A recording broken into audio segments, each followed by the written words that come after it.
In this video we'll show you how to install Flexx LX500 SSD on select MacBook Pro 13-inch 2016 and 2017.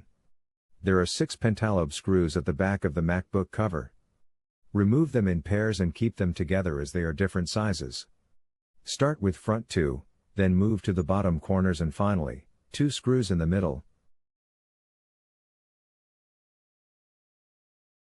Use the suction cup to disengage 2 clips on the underside.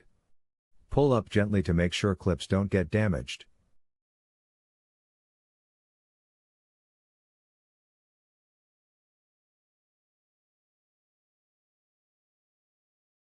Then move the suction cup to the right corner and pull up the cover.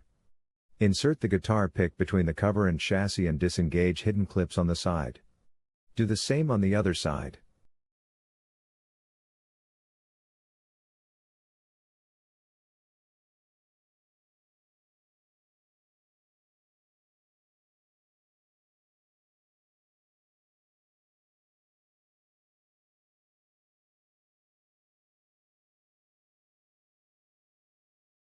Once the clips are loose, lift the cover a little and pull it towards the front edge to disengage the clips holding it on the hinge edge. Set the cover aside.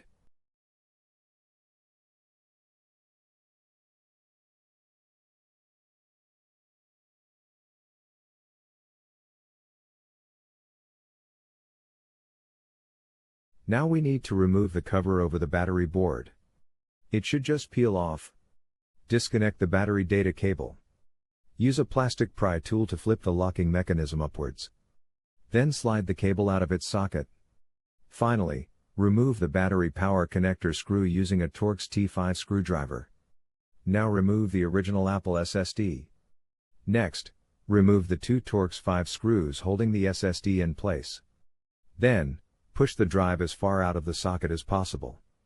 This will usually push it right against the speaker module. Then use the plastic tool to remove the SSD from the socket.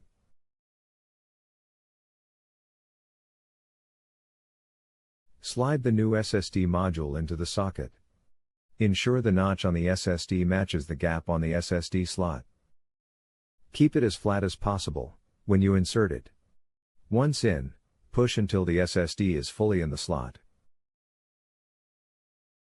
You can use a plastic tool to push it fully into the slot if needed. Ensure that the screw holes on the SSD match those on the logic board. Then use a Torx T5 screwdriver and secure the SSD with the 2 Torx T5 screws you removed before. Now replace the battery power connector screw. Slide the battery data cable into its socket and secure it by flipping the latch over to the down position.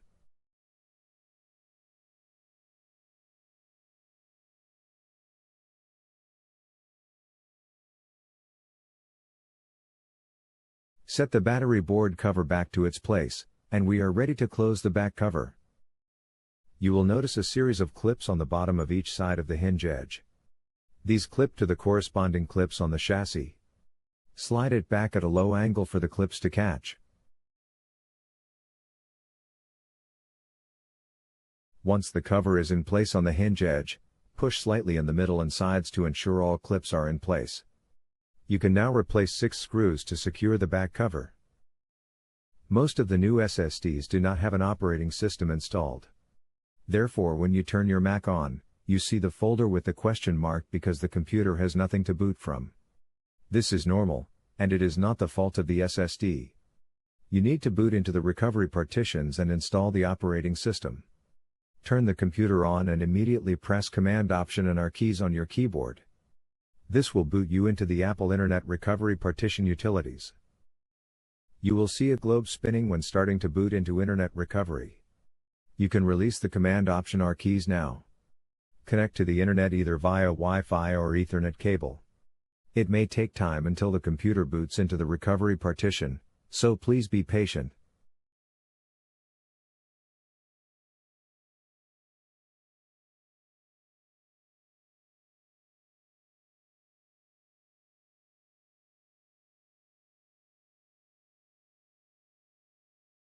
Once in macOS Utilities, go to Disk Utility and format your new SSD to APFS.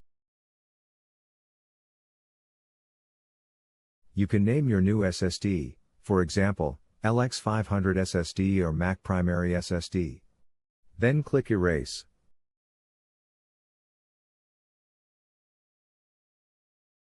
Exit Disk Utility. Now choose Reinstall macOS and click Continue. Follow on-screen instructions.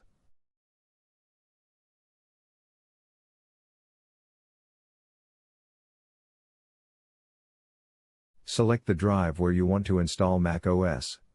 In our case, it is LX500 SSD and click Continue. Installation starts. Ensure the power cable is connected or the battery is fully charged. Do not interrupt the process and wait until the installation is complete. It may take up to 1 hour or more. From the setup screen, choose your language and keyboard layout. Then follow on-screen instructions.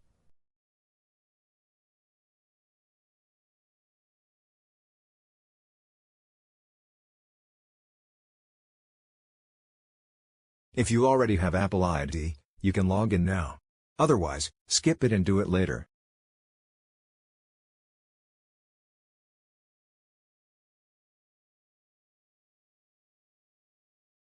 Create a computer account name and password to finish up settings.